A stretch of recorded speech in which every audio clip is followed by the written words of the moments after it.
Dear Dr. Love, isang mapagpalang gabi po sa inyo at sa lahat ng taga-subaybay. Ako po si Jessica, 28 years old, mula sa Antipolo City. Dr. Love, na-inspire po ako sa inyong letter sender kagabi, kaya po naisipan ko ring sumulat. Hindi lamang po pala ako nag-iisa. Gaya niya, inabuso rin po ang pagkababae ko.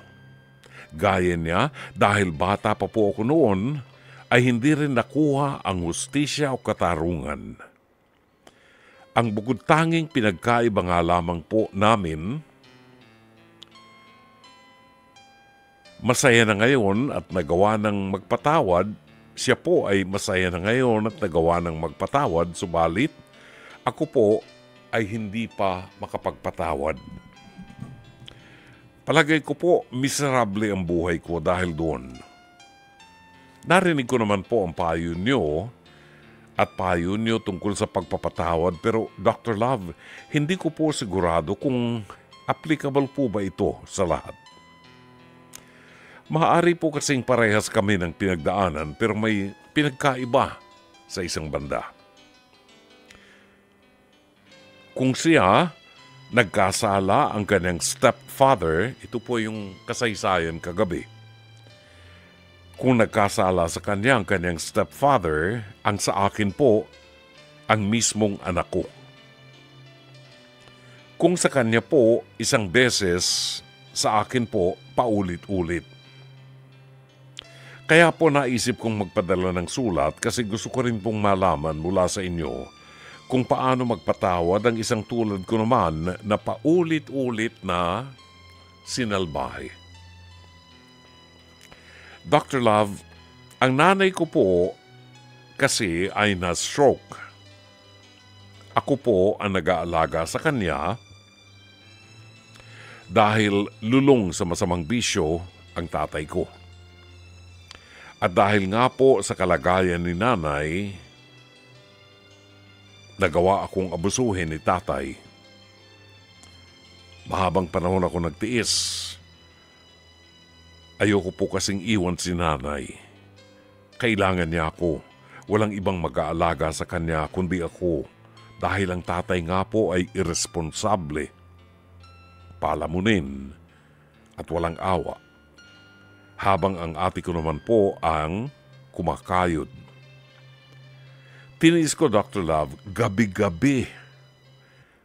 Tiniis ko kahit po may mga araw na gusto ko nang lumayas. Pero hindi ko po kaya. Kailangan kong tatagan para kay nanay. Isa pa po, nagpapakahirap sa pagkayod ang panganay kong kapatid para gastusin siya, para gastusin. Kaya yung pinakasakripisyo ko na lamang po ay mag-alaga at mamahala sa bahay. Ang pinakamasakit pa, Dr. Love, may pagkakataong ginawa ito ni tatay sa akin sa harap ni nanay. Nakikita ko po siyang tumutulo ang luha. Pero pareho po kaming walang magawa, Dr. Love. Makalipas ang 24 oras noon, nawala na rin si nanay. Ang sabi sa amin sa ospital,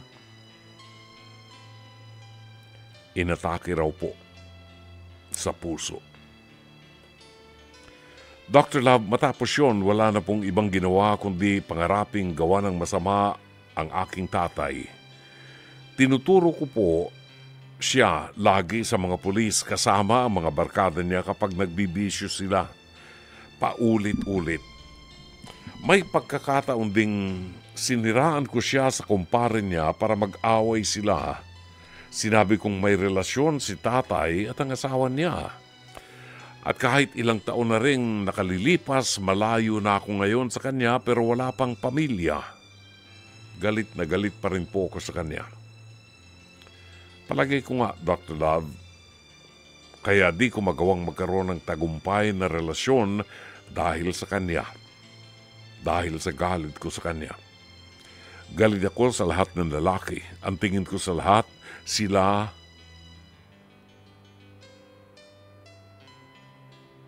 sila'y mapagsamantala. At yun lang ang gusto.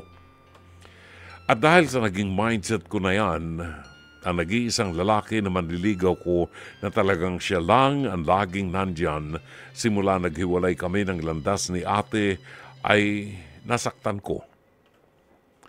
Niloko ko. Sinaktan.